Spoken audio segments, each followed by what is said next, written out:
Hello friends, എല്ലാവർക്കും നമസ്കാരം. നമ്മുടെ ഇഷ്ട പരമ്പരയുടെ പുതുപുത്തൻ വിശേഷങ്ങളിലേക്ക് ഏവർക്കും സ്വാഗതം. അങ്ങനെ ദേവമംഗലത്തുള്ള എല്ലാവരും കള്ളക്കേസിൽ പോലീസ് സ്റ്റേഷനിൽ പെട്ടുപോയിരിക്കുകയാണ്. അപ്പോൾ ഈ കാര്യങ്ങളൊന്നും ദേവി ഇതുവരെയും അറിഞ്ഞിട്ടില്ല. അപ്പോൾ ഓഫീസ് കഴിഞ്ഞ് വരുന്ന മീനുവും ഈ കാര്യങ്ങളൊക്കെ അറിഞ്ഞ് ആകെ തകർന്ന മനസ്സുമായിട്ട് നേരെ പോലീസ് സ്റ്റേഷനിലേക്കാണ് ചെല്ലുന്നത്. അപ്പോൾ മീനാക്ഷിയെ കാണുമ്പോൾ പോലീസുകാർ ചോദിക്കുന്നുണ്ട്, നീ ഏതാ എന്ന് ചോദിക്കുക. അപ്പം മീന് പറയുന്നുണ്ട്, ഞാനും ഈ വീട്ടിലെ മരുമകളാ എന്ന് പറയാണ്. ഓ, നീ എനിക്കെന്താ ജോലി എന്ന് ചോദിക്കുകയാണ്. അപ്പം മീനിൻ്റെ ജോലിയെ പറ്റിയും ഒക്കെ പറയുന്നുണ്ട് കേട്ടോ. അത് കേൾക്കുമ്പം മീനു പറയുന്നുണ്ട്, മേഡം ഇത് കള്ളക്കേസാണ്, ഏടത്തിയോട് ഞങ്ങൾ ആരും ഒരു രീതിയിലും മോശമായിട്ട് പെരുമാറിയിട്ടില്ല എന്ന് മീനു അവരെയൊക്കെ പറഞ്ഞ് ബോധിപ്പിക്കാനായിട്ട് ശ്രമിക്കുന്നുണ്ട്. പക്ഷെ പോലീസുകാർ ആരുടെയും വാക്കുകൾ കേൾക്കുന്നില്ല. ഇതേ സമയം നമ്മുടെ അനന്തനും അച്യുതനും വീട്ടിൽ മടങ്ങി എത്തുമ്പം ഇന്ദിരാമ്മയുടെ കരഞ്ഞ മുഖം കാണുന്നേ. മോനെ എന്ന് പറഞ്ഞ് അനന്തിൻ്റെ അടുത്തേക്ക് ഓടിച്ചെല്ല, നിന്റെ പെങ്ങളോട് നിങ്ങൾക്കുള്ള ദേഷ്യമൊക്കെ മാറ്റിവെച്ച് അവളെ ഒന്ന് സഹായിക്കണം. ആ ദേവിയുടെ വീട്ടുകാർ കള്ളക്കേസ് കൊടുത്തു, എൻ്റെ ഗോമതിയെയും മക്കളെയും അവർ പിടിച്ചോണ്ട് പോയിരിക്കുക, എന്തെങ്കിലും ചെയ്യണം. നിങ്ങൾക്കിനി ബുദ്ധിമുട്ടുണ്ടെങ്കിൽ അമ്മ ഇറങ്ങും. ഈ പ്രായത്തിൽ എൻ്റെ മോക്ക് വേണ്ടി എനിക്ക് ചെയ്യാൻ കഴിയുന്നതൊക്കെ ഞാൻ ചെയ്യും എന്ന് പറയണം കേട്ടോ. ഇത് കേൾക്കുന്ന അനന്തം പറയും, അമ്മയൊന്ന് സമാധാനപ്പെട്, എന്താ യഥാർത്ഥത്തിൽ സംഭവിച്ചതെന്ന് ഞങ്ങളൊന്ന് അന്വേഷിക്കട്ടെ എന്ന് പറയാം. എന്തന്വേഷിക്കാൻ? ആ ഉദയഭാനു ശ്രീകലൻ അവർ കള്ളക്കൂട്ടങ്ങൾ അവർ പോയി കള്ളക്കേസ് കൊടുത്തു, ദേവിയെ ഇവിടെ ഇട്ട് ഗോമതി ഉപദ്രവിക്കുമായിരുന്നെന്ന് പറഞ്ഞ്. എൻ്റെ മോള് ദേവിയെ എങ്ങനെ കൊണ്ടു നടന്നതെന്ന് നിങ്ങൾക്ക് എല്ലാവർക്കും അറിയാവുന്ന കാര്യമല്ലേ. എന്തെങ്കിലും ചെയ്യണം. അവരോടൊപ്പം ഇത്രയും അനുവിനെയും ഒക്കെ കൂട്ടിക്കൊണ്ട് പോയി എന്ന് പറയാം. അത് കേൾക്കുന്ന അനന്തം പറയും, അച്യുത, നമുക്കിപ്പോൾ തന്നെ പോലീസ് സ്റ്റേഷനിൽ പോകണം, ഈ കാര്യത്തിൽ നീ എൻ്റെ കൂടെ നിൽക്കണം എന്ന് പറയാണ്. അത് കേൾക്കുന്ന അനന്തനോട് അച്യുതൻ പറയും, ഏട്ടൻ പറയുന്നത് പോലെ നമുക്ക് ചെയ്യാം. അവരെ എല്ലാവരെയും പോലീസ് സ്റ്റേഷനിലിട്ട് നശിപ്പിക്കണമെന്നൊന്നും എനിക്ക് ആഗ്രഹമില്ല. ഒന്നുമില്ലെങ്കിലും അനുശ്രീ കാരണമാണല്ലോ ഇവിടെ അലോക് വീട്ടിൽ മടങ്ങിയെത്തിയത് എന്ന് അച്യുതനും പറയുന്നുണ്ട് കേട്ടോ. അപ്പോൾ എല്ലാവരും അവരെ സഹായിക്കാൻ തന്നെ തീരുമാനിച്ചിരിക്കുകയാണ്. അങ്ങനെ അവരെല്ലാവരും കൂടി പോലീസ് സ്റ്റേഷനിലേക്ക് നേരെ ചെല്ലുക. അപ്പം അനന്തൻ്റെ മനസ്സ് നീറുക, തൻ്റെ മകളും ഇത്രയും ആ കൂടെ ഉണ്ടല്ലോ. പോലീസ് സ്റ്റേഷനിലേക്ക് വരുന്ന അനന്തനെയും അച്യുതനെയും കാണുന്ന ബാലനും ഗോമതിയും ഞെട്ടി നിൽക്കുകയാണ്. ഇവരിനി എന്താ പറയാൻ പോകുന്നത്? ഈ കിട്ടിയ അവസരം ഇവർക്ക് പ്രതികാരം വീട്ടാനായിട്ടുള്ള ഒരു അവസരമാക്കി അവർ ഉപയോഗിക്കുമോ എന്നുള്ള ഭയം ഗോമതിക്ക് ഉണ്ടാവുന്നുണ്ട്. ഇതേ സമയം നമ്മുടെ മിത്ര ഓടിപ്പോയി അനന്തന്റെ അടുത്തേക്ക് അച്ഛ എന്നും പറഞ്ഞ് ചെല്ലുക. അപ്പോൾ പോലീസുകാർ ചോദിക്കുന്നുണ്ട്, നിങ്ങൾ ആരാ എന്ന് ചോദിക്കുമ്പം അനന്തം പറയും, ഞാൻ ഈ നിൽക്കുന്ന മിത്രയുടെ അച്ഛനാണ്, അതുമാത്രമല്ല ഗോമതി ഞങ്ങളുടെ പെങ്ങള എന്നും പറയുന്നുണ്ട് കേട്ടോ. ഈ നിങ്ങളിപ്പം കള്ളക്കേസിലാണ് ഇവരെ പിടിച്ചകത്തിട്ടിരിക്കുന്നത്, ഇവരൊരു തെറ്റും ചെയ്തിട്ടില്ല എന്ന് പറയാം. അപ്പം അച്യുതനും പറയും, അതെ, ഇവരോട് ഞങ്ങൾക്കും ചില വൈരാഗ്യങ്ങളൊക്കെ ഉണ്ട്, പക്ഷേ അതൊരിക്കലും ഞങ്ങൾ ഇവിടെ ഉപയോഗിക്കില്ല. ഗോമതിയും ബാലനും ദേവിയോട് നല്ല സ്നേഹത്തിൽ തന്നെയാണ് കഴിഞ്ഞിരുന്നത്. ആ കുട്ടിയോട് മാന്യമായിട്ടാണ് പെരുമാറിയിട്ടുള്ളത്. അവരുടെ വീട്ടുകാരാണ് കള്ളം പറഞ്ഞ് ഇവരെ കല്യാണത്തിന് നിർബന്ധിതരാക്കിയത്. ഈ ആനന്ദിനെ ശരിക്കും ചതിക്കുക ചെയ്തത് എന്നൊക്കെ പറഞ്ഞ് ബോധ്യപ്പെടുത്താൻ ശ്രമിക്കുന്നുണ്ട്. അപ്പം മീനും അതേസമയം തവിടെയുണ്ട് കേട്ടോ. അത് പെട്ടെന്ന് നമ്മുടെ ആനന്ദാണെങ്കിൽ ആനന്ദിന്റെ കയ്യിൽ ഉദയഭാനു പണം മോഷ്ടിക്കുന്ന വീഡിയോ ഉണ്ടല്ലോ, അതെടുത്ത് പോലീസുകാരെ കാണിക്കുന്നുണ്ട്. മേഡം, നിങ്ങളെ അവർ വല്ലാതെ തെറ്റിദ്ധരിപ്പിച്ചിട്ടുണ്ട് എന്ന് പറയാണ്.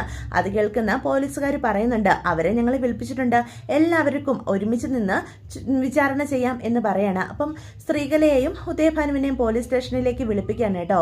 ഇതേ സമയം നമ്മുടെ ദേവിക്ക് എന്തൊക്കെയോ പന്തികേട് തോന്നുന്നുണ്ട്. പെട്ടെന്ന് അച്ഛനും അമ്മയും എവിടേക്കോ പോകാൻ തുടങ്ങുമ്പോൾ ദേവി ചോദിക്കുന്നുണ്ട്, നിങ്ങളിത് എവിടേക്കാ എന്ന് ചോദിക്കുന്നുണ്ട്. മോളെ, അതൊക്കെ ഞങ്ങൾ വന്നിട്ട് പറയാം. മോൾ ഒരു കാര്യം മാത്രം വിചാരിച്ചാൽ മതി, ദേവമംഗലത്തുള്ളവർ മിക്കവാറും ഇന്ന് തന്നെ നിന്നെ തിരിച്ചു വിളിച്ചോണ്ട് പോകും. എൻ്റെ മോളുടെ ജീവിതം തിരിച്ചു തരാന്ന് അമ്മ നിനക്ക് വാക്ക് തന്നിട്ടുള്ളതല്ലേ, ഈ അമ്മ വാക്ക് പാലിച്ചിരിക്കും. നീ സമാധാനത്തോടെ ഇവിടെ ഇരിക്കുക. നിന്നെ അങ്ങനെ ഒഴിവാക്കാനൊന്നും ഒരാനന്ദനും സാധിക്കില്ല. അതിന് നിന്റെ അച്ഛനും അമ്മയും സമ്മതിക്കേയില്ല എന്ന് പറയാ. ദേ, സത്യം പറഞ്ഞു, നിങ്ങൾ എന്തോ നെറുകേട് ചെയ്തിട്ടുണ്ട്. വീണ്ടും ആ പാപത്തിന്റെ പങ്ക് പറ്റിക്കാൻ എന്നെ നിങ്ങൾ പ്രതീക്ഷിക്കേണ്ട എന്ന് പറയാം. മോളെ, നിന്റെ അച്ഛനും അമ്മയും എന്ത് ചെയ്താലും അത് നിന്റെ നന്മയ്ക്ക് വേണ്ടിയാ. നീ ഞങ്ങളുടെ കൂടെ തന്നെ നിൽക്കണം. നിന്റെ ഭാവി മാത്രമല്ല, നിന്റെ അനിയത്തിയുടെ ഭാവിക്കും വേണ്ടിയാ അമ്മ ഇതൊക്കെ ചെയ്യുന്നത്. അത് ഓർമ്മയിലുണ്ടാകണം. നിന്റെ കൂടപ്പറപ്പിനോട് നിനക്ക് സ്നേഹം ഉണ്ടെങ്കിൽ അമ്മയും അച്ഛനും പറയുന്നതനുസരിച്ച് നീ നിൽക്കും. നീ ദേവമംഗലത്തേക്ക് മടങ്ങി പോവുകയും ചെയ്യും. പറയുന്നത് മനസ്സിലാകുന്നുണ്ടോ എന്ന് ചോദിക്കാം. അത് കേൾക്കുന്ന ദേവി ഒന്നും പറയാതെ നോക്കി നിൽക്കാണ് കേട്ടോ. ഉദയഭാനു ശ്രീകലയും ആ പ്രതീക്ഷയോട് കൂടി തന്നെയാണ് പോലീസ് സ്റ്റേഷനിലേക്ക് ചെല്ലുന്നത്. ദേവമംഗലത്തുള്ളവരൊക്കെ ഇപ്പൊ പേടിച്ച് വരച്ച് നിൽക്കുമായിരിക്കും എന്നുള്ള രീതിയിലാണ് അങ്ങോട്ട് ചെല്ലുന്നത്. അപ്പോൾ ഉദയഭാനുവിനെ ശ്രീകലയും കാണുന്ന ആനന്ദിന് അവരെ പച്ചയ്ക്ക് കത്തിക്കാനുള്ള പകയും ദേഷ്യവും ഉണ്ടാവുന്നുണ്ട് കേട്ടോ. ആനന്ദാണെങ്കിൽ ഉദയഭാനുവിന്റെ അടുത്തേക്ക് നേരെ ചെല്ലാണ്. താൻ എന്റെ കുടുംബത്തെ മുഴുവനും കള്ളക്കേസിൽ പെടുത്തു അല്ലേടോ എന്ന് ചോദിക്കാം. പെട്ടെന്ന് പോലീസുകാർ ആനന്ദിനെ മാറ്റി നിർത്തും. ദേ ഇവിടെ നിന്നുകൊണ്ട് കൂടുതൽ ഷോയൊന്നും ഇറക്കരുത്, ഇത് പോലീസ് സ്റ്റേഷനാ, ആര് തെറ്റ് ചെയ്തു ആര് തെറ്റ് ചെയ്തില്ലെന്നൊക്കെ തീരുമാനിക്കാൻ ഞങ്ങൾ ഇവിടെ നിൽപ്പുണ്ട് എന്ന് അവർ പറയാണ്. പെട്ടെന്ന് സി ഐ ആണെങ്കിൽ ആനന്ദിനോട് പറയുന്നുണ്ട്, ദേ നിന്റെ അമ്മായിച്ചനും അമ്മായിമ്മയല്ലേ ഈ നിൽക്കുന്നവര്, ഇവരുടെ മകളോട് നീയും നിന്റെ കുടുംബവും ചേർന്ന് ഒരുപാട് നെറുകേടുകൾ ചെയ്തിട്ടുണ്ട്. ആ പെൺകുട്ടിയെ മാനസികമായും ശാരീരികമായും ഉപദ്രവിച്ചിട്ടുണ്ടെന്നാ ഇവര് ഞങ്ങൾക്ക് നൽകിയിരിക്കുന്ന പരാതി എന്ന് പറയാം. അത് കേൾക്കുന്ന മീനാക്ഷി പറയും, ഇല്ല മേഡം, അങ്ങനെ ഒരു കാര്യവും നടന്നിട്ടില്ല. ഏടത്തിയുടെ വീട്ടുകാരാ ഞങ്ങളുടെ കുടുംബത്തെ ചതിച്ചത്, എന്നിട്ട് പോലും മാന്യമായിട്ടാ ഞങ്ങൾ ഇടപെട്ടിരുന്നത്. ഇവർക്കെതിരെ കേസ് കൊടുക്കാനുള്ള പല തെളിവുകളും ഞങ്ങളുടെ കയ്യിൽ ഉണ്ടായിട്ടും ഞങ്ങൾ അതൊന്നും പുറത്ത് കാണിച്ചു. അത് ഏടത്തിയോടുള്ള ഞങ്ങളുടെ മര്യാദ കൊണ്ടാ എന്ന് മീനാക്ഷി പറയുന്നുണ്ട് കേട്ടോ. എന്ത് തെളിവുകളാണ് നിങ്ങളുടെ കയ്യിലുള്ളത് എന്ന് ചോദിക്കുക. അത് കേൾക്കുന്ന ഉദയഭാനു ഒന്ന് ഭയക്കുന്നുണ്ട്. പെട്ടെന്ന് ഉദയഭാനു പറയും, മേഡം ഇപ്പം സ്വയം രക്ഷപ്പെടുത്താൻ വേണ്ടി ഇവർ ഓരോ കള്ളത്തരങ്ങൾ പറയുന്നതാ, ഞങ്ങൾ ഒരു തെറ്റും ചെയ്തിട്ടില്ല എന്ന് പറയാം. അപ്പൊ ഗോമതി മുന്നോട്ട് കയറി വന്നിട്ട് ചോദിക്കും, നിങ്ങൾ ഒരു തെറ്റും ചെയ്തിട്ടില്ലേ, എന്തൊക്കെ കള്ളത്തരങ്ങൾ പറഞ്ഞാടോ നിങ്ങളുടെ മകളെ എൻ്റെ മകനെ കൊണ്ട് കല്യാണം കഴിപ്പിച്ചത്, നിങ്ങൾ വലിയ ബിസിനസ്സുകാരനാണെന്നല്ലേ പറഞ്ഞിരുന്നത്, കോടികളുടെ ബിസിനസ്സുകളുണ്ട്, അതും വിദേശ രാജ്യത്തെന്ന് നിങ്ങൾ പറഞ്ഞിട്ടില്ലേ എന്ന് ചോദിക്കാം. അപ്പൊ പോലീസുകാര് ഉദയഭാനുവിനെ ഒന്ന് സൂക്ഷിച്ചു നോക്കുമ്പോൾ ഉദയഭാനു പറയും, അത് പിന്നെ മേഡം, ഒരു പെൺകുട്ടിയുടെ കല്യാണം നടക്കാൻ ഇന്നത്തെ കാലത്ത് ചെറിയ ചെറിയ കള്ളങ്ങൾ ആരാ പറയാത്തത് എന്ന് ചോദിക്കാം. അതിന് എൻ്റെ മോളെ ഇത്രയധികം ഉപദ്രവിക്കേണ്ട എന്ത് കാര്യമുള്ളത് എന്ന് ചോദിക്കുമ്പോൾ ശ്രീകലയും പറയും, അതെ മേഡം, ചെറിയ ചെറിയ കള്ളത്തരങ്ങളൊക്കെ ഞങ്ങൾ പറഞ്ഞിട്ടുണ്ട് എന്നും കരുതി ആർക്കും ദ്രോഹം ചെയ്യുന്ന രീതിയിൽ ഞങ്ങൾ ആരെയും വഞ്ചിച്ചിട്ടില്ല. പക്ഷെ ഞങ്ങളുടെ മോളോട് ഇവർ ചെയ്തതോ, ഞങ്ങളുടെ മോള് വലിയ സാമ്പത്തികമുള്ള വീട്ടിൽ നിന്നല്ല എന്ന് മനസ്സിലാക്കിയപ്പോൾ തന്നെ അവളെ ഒഴിവാക്കാനാ ഈ നിൽക്കുന്ന ആനന്ദ് ശ്രമിച്ചത്. അതിന് കൂട്ടു നിൽക്കുക ഇവന്റെ വീട്ടുകാർ ചെയ്തത്. എൻ്റെ മോളെ അത്രയധികം ഉപദ്രവിച്ചിട്ടുണ്ട്, ആ വീട്ടിൽ നിന്ന് ഒരു പട്ടിയെ പോലെ തല്ലി ഇറക്കിയിട്ടുണ്ട് ഈ നിൽക്കുന്ന ഗോമതി എന്ന് പറയാം. അത് കേൾക്കുന്ന ഗോമതി പറയും, എൻ്റെ മുഖത്ത് നോക്കി ഇത്രയും വലിയ കള്ളത്തരം കാണിക്കാൻ നിങ്ങൾക്ക് എങ്ങനെ തോന്നുന്നു എന്ന് ചോദിക്കാം. പെട്ടെന്ന് ആനന്ദ് അങ്ങോട്ട് വന്നിട്ട് പറയും, മേഡം എന്നെ എന്ത് വേണമെങ്കിലും ശിക്ഷിച്ചോ, അതെല്ലാം ഏറ്റുവാങ്ങാൻ ഞാൻ തയ്യാറാ. പക്ഷെ ഇവർ കൊടുത്തിരിക്കുന്ന ഈ കള്ളക്കേസിന്റെ പേരിൽ എൻ്റെ വീട്ടുകാരെ വേദനിപ്പിക്കാൻ ഞാൻ സമ്മതിക്കത്തില്ല. മേഡത്തിന് തെളിവുകളല്ലേ വേണ്ടത് എന്ന് പറഞ്ഞ് ആ ഫോണിലെ വീഡിയോ അങ്ങ് കാണിച്ചു കൊടുക്കുക. ഇത് ഞങ്ങളുടെ സ്റ്റോറാ, ആ കടയിൽ നിന്ന് പണം മോഷ്ടിക്കുന്ന ഇയാളെയാ ഇതിൽ കാണുന്നത്. ഇങ്ങനെ പല പല കള്ളത്തരങ്ങളും ഇവർ ചെയ്തിട്ടുണ്ട്. ഇവരുടെ മകള് MA കാരിയാണെന്നും പറഞ്ഞ എൻ്റെ തലയിൽ കെട്ടുവെച്ചത്. 10ാം ക്ലാസ് വരെ വിദ്യാഭ്യാസ യോഗ്യത ഉള്ളത്, അതും ഞാൻ ക്ഷമിച്ചതാ. ഇവര് നൂറും കള്ളത്തരങ്ങളാ ഞങ്ങളുടെ കുടുംബത്തോട് പറഞ്ഞത്. ദേ എൻ്റെ അച്ഛൻ ഇവക്ക് അത്രയധികം വിദ്യാഭ്യാസം ഉണ്ടെന്ന് കരുതി ഒരു സ്കൂളിൽ ജോലി വരെ മേടിച്ചു കൊടുത്തതാ. എൻ്റെ അച്ഛനോടുള്ള വിശ്വാസത്തിന്റെ പുറത്താ ദേവിയുടെ സർട്ടിഫിക്കറ്റുകൾ പോലും മേടിക്കാതെ അവിടുത്തെ മാനേജർ ജോലി കൊടുത്തത്. ആ സർട്ടിഫിക്കറ്റ് വേണമെന്ന് മാനേജർ ആവശ്യപ്പെട്ടപ്പോൾ ഇവള് അവിടുന്ന് വിദഗ്ധമായി രക്ഷപ്പെട്ടു പോരുകയാണ് ചെയ്തത്. അങ്ങനെ നൂറ് കാര്യങ്ങളാ ഞങ്ങളുടെ കുടുംബത്തോട് ഈ നിൽക്കുന്ന ദേവിയും അവരുടെ വീട്ടുകാരും ചേർന്ന് ചെയ്തിട്ടുള്ളത് എന്ന് പറയാണ് കേട്ടോ. അത് കേൾക്കുന്ന ഉദയഭാനു ശ്രീകളെ ഞെട്ടി നിൽക്കാണ്. ദേ എൻ്റെ അച്ഛൻ അവളെ അത്രയധികം വിശ്വസിച്ചതാ, അവരെ അത് അത്രയധികം വേദനിപ്പിച്ചുകൊണ്ടാ ഇവളുടെ ഓരോ പ്രവൃത്തികളും.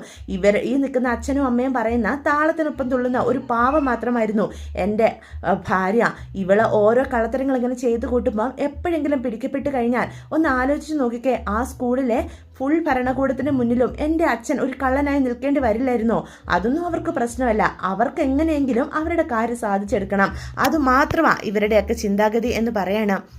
അപ്പം ആനന്ദ് പറയുന്ന ഓരോ കാര്യങ്ങളും തെളിവ് സഹിതം കാണിച്ചു കൊടുക്കുമ്പം പോലീസുകാർക്കും കാര്യങ്ങളൊക്കെ ഏകദേശം ബോധ്യപ്പെടുകയാണ് കേട്ടോ. അപ്പോൾ ഉദയഭാനു ശ്രീകലയ്ക്ക് മനസ്സിലാകുന്നുണ്ട്, നമ്മൾ ഉദ്ദേശിച്ചതുപോലെയൊന്നും കാര്യങ്ങൾ നടക്കുന്നില്ല. പോലീസ് സ്റ്റേഷനിലേക്ക് തങ്ങൾ വരുമ്പോൾ തങ്ങളെ കാണുമ്പോൾ തന്നെ ഗോമതിയും ബാലനും ഉൾപ്പെടെ എല്ലാവരും കാലിൽ സാഷ്ടാംഗം വീണ് ദേവിയെ വിളിച്ചുകൊണ്ട് പൊക്കോളാം, പകരം കേസ് പിൻവലിക്കണമെന്ന് പറയും എന്നൊക്കെയാണ് കേട്ടോ ഇവർ കരുതിയിരുന്നത്.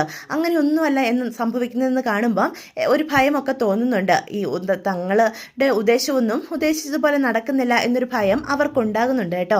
അപ്പം CI ഒന്ന് വരട്ടുന്നുണ്ട്. അപ്പം നിങ്ങൾ പല തെറ്റുകളും ചെയ്തിട്ടുണ്ടല്ലേ എന്ന് ചോദിക്കാം. അത് കേൾക്കുന്ന ഉദയഭാനു പറയും, മേഡം ഒരു പെൺകുട്ടിയെ കല്യാണം കഴിച്ച് അയക്കാൻ വേണ്ടി ചില കള്ളത്തരങ്ങളൊക്കെ ഞങ്ങൾക്ക് ചെയ്യേണ്ടി വന്നിട്ടുണ്ട് എന്നും കരുതി എൻ്റെ മകളോട് ഇവർ ചെയ്തതൊക്കെ ശരിയാണെന്ന് മേഡത്തിന് തോന്നുന്നുണ്ടോ? എൻ്റെ മകളുടെ കുഞ്ഞിനെ നഷ്ടപ്പെട്ടു, എല്ലാം കഴിഞ്ഞ് അവർ ആശുപത്രിയിൽ നിന്ന് വീട്ടിൽ വന്നതിന് ശേഷം മാത്രമാണ് ഞങ്ങൾ അറിയുന്നത്. അവളുടെ അച്ഛനും അമ്മയായ ഞങ്ങളെക്കൂടെ എന്തുകൊണ്ട് ഇവർ നേരത്തെ അത് പറഞ്ഞില്ല? അത് പോട്ടെ മേഡം, എൻ്റെ മകളെ കൂടെ എത്ര മോശമായ രീതിയിൽ ഇവർ പെരുമാറിയിട്ടുള്ളതെന്ന് അറിയാവോ? തെറ്റുകൾ സംഭവിച്ചിട്ടുണ്ട് എന്നും കരുതി ഒരു പെൺകുട്ടിയോട് അങ്ങനെയൊക്കെയാണോ പെരുമാറേണ്ടത് എന്ന് ചോദിക്കുക. അത് കേൾക്കുന്ന ദേവി പറയും, ഞങ്ങൾ ഏത് രീതിയിൽ പെരുമാറിയെന്നാണ് നിങ്ങൾ പറയുന്നത്? നിങ്ങളുടെ മകളെ എൻ്റെ സ്വന്തം മകളെ പോലെ ഞാൻ സ്നേഹിച്ചു, പരിഗണന നൽകി, അതിനുള്ള ശിക്ഷയാണ് എനിക്കിപ്പോൾ കിട്ടിയിരിക്കുന്നത് എന്ന് പറയണം കേട്ടോ. ഇതേ സമയം അനന്തനും അച്യുതനും ഒക്കെ ബാലൻ്റെയും ഗോമതിയെ പറ്റിയും നല്ല രീതിയിൽ തന്നെയാണ് സംസാരിക്കുന്നത്. അവരൊരു തെറ്റും ചെയ്തിട്ടില്ല എന്ന് പറയുന്നുണ്ട്.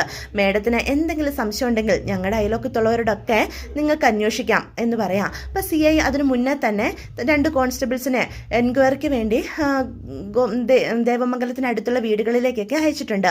അവിടെയുള്ളവരെല്ലാം അവർക്ക് അനുകൂലമായി തന്നെയാണ് കേട്ടോ മറുപടി പറയുന്നത്. ബാലനെ പോലെ ഒരു തങ്കപ്പെട്ട മനുഷ്യനെ ഈ നാട്ടിൽ മഷിയിട്ട് നോക്കിയാൽ കിട്ടില്ല. അതുപോലെ തന്നെ കോമതിയും മരുമക്കളായിട്ടല്ല, പകരം സ്വന്തം മകളുടെ സ്ഥാനം നൽകിയ അവർ സ്നേഹിച്ചിരുന്നത്. അത്രയും ഐക്യമുള്ളൊരു കുടുംബമായിരുന്നു. ആ ദേവിയോടും മൂത്ത മരുമകൾ എന്നുള്ള പരിഗണനയും സ്നേഹവും ഒക്കെ കൊടുത്തിരുന്നു. ആ കുട്ടി അവിടെ സന്തോഷത്തോടു കൂടി തന്നെയാണ് ജീവിച്ചിരുന്നത്. പിന്നെ ആ കുട്ടിയുടെ വീട്ടുകാർ ഒരുപാട് കള്ളത്തരങ്ങളൊക്കെ ചെയ്തിട്ടുണ്ട്. അത് അറിഞ്ഞു കഴിഞ്ഞപ്പം അവർക്ക് സഹിക്കാനായിട്ട് സാധിച്ചില്ല. അതിൻ്റെ പേരിൽ ദേവിയെ വീട്ടിൽ നിന്ന് അകറ്റി നിർത്തിയിട്ടുണ്ട്. അല്ലാതെ അവരൊരു തെറ്റും ചെയ്തിട്ടില്ല എന്ന് എല്ലാവരും പറയും. അപ്പോൾ ഏകദേശങ്ങളൊക്കെ പോലീസുകാർക്ക് കാര്യങ്ങളൊക്കെ ബോധ്യപ്പെടുക. പക്ഷെ കേസ് ഫയൽ ചെയ്തതുകൊണ്ട് തന്നെ കോടതിയിലേക്ക് കേസ് പോകും എന്ന് CI അവരോട് പറയാണ്. അത് കേൾക്കുന്ന ഗോമതിയും ബാലനും ഞെട്ടി നിൽക്കുക. അപ്പം ആനന്ദ് ചോദിക്കുന്നുണ്ട്, എൻ്റെ അനിയത്തിമാരെയെങ്കിലും മടക്കി വിടാനായിട്ട് സാധിക്കുമോ മേഡം എന്ന് ചോദിക്കുക. അപ്പോൾ ആനന്ദനും അച്യുതനും ഒക്കെ അത് തന്നെ പറയുന്നുണ്ട് കേട്ടോ. ഇതേ സമയം നമ്മുടെ ധർമ്മനും അവിടെ എത്തിയിട്ടുണ്ട്. അങ്ങനെ കാര്യങ്ങളൊക്കെ ഏകദേശം ബോധ്യപ്പെടുന്നത് കൊണ്ട് തന്നെ അനുശ്രീയും മിത്രയും അവരുടെ കൂടെ പറഞ്ഞയക്കുക. പക്ഷെ അവർ പോകാൻ കൂട്ടാക്കുന്നില്ല. അപ്പോൾ ഒരു വിധത്തിൽ ബാലനും ഗോമതിയും കാര്യങ്ങളൊക്കെ പറഞ്ഞ് മനസ്സിലാക്കി അവരെ അനന്തൻ്റെയും അച്യുതൻ്റെയും മീനുവിൻ്റെ അതുപോലെ നമ്മുടെ ധർമ്മൻ്റെ ഒക്കെ കൂടെ പറഞ്ഞയക്കുകയാണ് കേട്ടോ. പക്ഷേ അനന്തൻ്റെ അച്യുതൻ്റെയും ഈ പെരുമാറ്റത്തിൽ ബാലന് ശരിക്കും അവരോട് ഒരുപാട് നന്ദി തോന്നുന്നുണ്ട്. ഇതേ സമയം ഇന്നത്തെ ഒരു ദിവസം ലോക്കപ്പിൽ കിടക്കണമെന്നും പിറ്റേ ദിവസമേ കോടതിയിൽ ഹാജരാക്കോളൂ എന്ന് പറയാം. അത് കേൾക്കുന്ന ഗോമതി ആകെ തകർന്നു പോവാണ്. അപ്പോൾ ഗോമതിയെ തന്നെ ഒരു സെല്ലിലാണ് കേട്ടോ ഇടുന്നത്. ബാലനും ആനന്ദും അതുപോലെ ബാക്കിയുള്ള ആൺമക്കളും മറ്റൊരു സെല്ലിലും. അപ്പോൾ ഗോമതി ഭയന്ന് വിറച്ചു പോവാണ്. അപ്പോൾ രാത്രിയിൽ ഗോമതി ആണെങ്കിൽ ആകെ ഭയന്ന് വല്ലാത്തൊരു മാനസികാവസ്ഥയിലേക്ക് എത്തുകയും ബോധം കെട്ട് സെല്ലിൽ വീഴുകയും ഒക്കെ ചെയ്യുന്നുണ്ട്. അപ്പോൾ പോലീസുകാർ ആശുപത്രിയിലാക്കുകയും BP കുറഞ്ഞു പോകുന്നതാ, വേറെ പ്രശ്നമൊന്നുമില്ല എന്നൊക്കെ മനസ്സിലാക്കുന്നൊക്കെ ഉണ്ട്. അപ്പോൾ ഗോമതിയുടെ അവസ്ഥയിൽ അവർക്കും ഒരുപാട് സഹതാപമൊക്കെ തോന്നുന്നുണ്ട് കേട്ടോ. ഉദയഭാനുവിൻ്റെയും അതുപോലെ ശ്രീകലയുടെയും കള്ളക്കേസാണ് ഇത് എന്ന് അവർക്ക് ബോധ്യപ്പെടുകയും ഒക്കെ ചെയ്യുന്നുണ്ട്. സമയം ദേവമംഗലത്തുള്ളവരെല്ലാം പോലീസ് സ്റ്റേഷനിലാണ് എന്നറിയുന്ന ദേവി അവിടെ കിടന്ന് ഒരുപാട് ബഹളം വെക്കുന്നുണ്ട് കേട്ടോ. പക്ഷെ ഉദയഭാനും ശ്രീകലയും ദേവിയെ തങ്ങൾക്ക് അനുകൂലമായ രീതിയിൽ സംസാരിക്കണമെന്ന് നിർബന്ധിതയാക്കുകയാണ്. സ്വന്തം അനിയത്തിയുടെ പേര് പറഞ്ഞ് അത്രയധികം ദേവിയെ ബ്ലാക്ക്മെയിൽ ചെയ്യുകയും മാനസികമായി തകർക്കുകയും ഒക്കെ ചെയ്യുന്നുണ്ട്. പക്ഷെ ദേവി സത്യത്തിന്റെ കൂടെ മാത്രമേ നിൽക്കുമെന്ന് വാശോടുകൂടി പറയുമ്പോൾ നിനക്ക് ഒരിക്കലും ദേവമംഗലത്തേക്ക് മടങ്ങിപ്പോകാനായിട്ട് സാധിക്കില്ല എന്നും പറഞ്ഞ് ദേവിയെ തളർത്തി കളയാം. അങ്ങനെ അവസാനം ദേവിയും അവരുടെ വീട്ടുകാരുടെ കൂടെ നിൽക്കുന്ന ഒരു അവസ്ഥയൊക്കെ ഉണ്ടാകുന്നുണ്ട് കേട്ടോ. എന്തായാലും ദേവിക്ക് എങ്ങനെയും ദേവമംഗലത്ത് മടങ്ങിയെത്തണം എന്നൊരു ചിന്ത മാത്രമേ ഉള്ളൂ. അപ്പം മീനാക്ഷിക്ക് പോലും ദേവിയുടെ ഒരു അകൽച്ച ഉണ്ടാകുന്നതൊക്കെ നമുക്ക് കാണാനായിട്ട് സാധിക്കും. എങ്കിലും ദേവമംഗലത്തുള്ളവർക്ക് ഒരുപാട് അവർക്കെതിരായിട്ട് സംസാരിക്കുന്നൊന്നും ഇല്ല. എങ്കിൽ പോലും എനിക്ക് വീട്ടിലേക്ക് മടങ്ങി പോകണം എന്ന് വാശിയോടുകൂടി കോടതിയിൽ ദേവി പറയുന്നതൊക്കെ നമുക്ക് കാണാനായിട്ട് സാധിക്കും കേട്ടോ. ആനന്ദേട്ടൻ തന്നെ ഒഴിവാക്കാനെടുത്ത തീരുമാനം ദേവിയെ അത്രയധികം ഭ്രാന്തമായ ഒരു അവസ്ഥയിൽ കൊണ്ട് എത്തിക്കുന്നുണ്ട്. അപ്പോൾ ഇതൊക്കെയാണ് ഈ ആഴ്ചയിലെ വിശേഷങ്ങൾ. അപ്പോൾ വീഡിയോ ഇഷ്ടപ്പെടുവാണെങ്കിൽ ചാനൽ സബ്സ്ക്രൈബ് ചെയ്യാൻ മറക്കരുത്, ലൈക്ക് ചെയ്യാനും ഹൈപ്പ് ചെയ്യാനൊന്നും മറന്നു പോകരുത് കേട്ടോ. അപ്പോൾ എല്ലാവർക്കും ഗുഡ് ബൈ.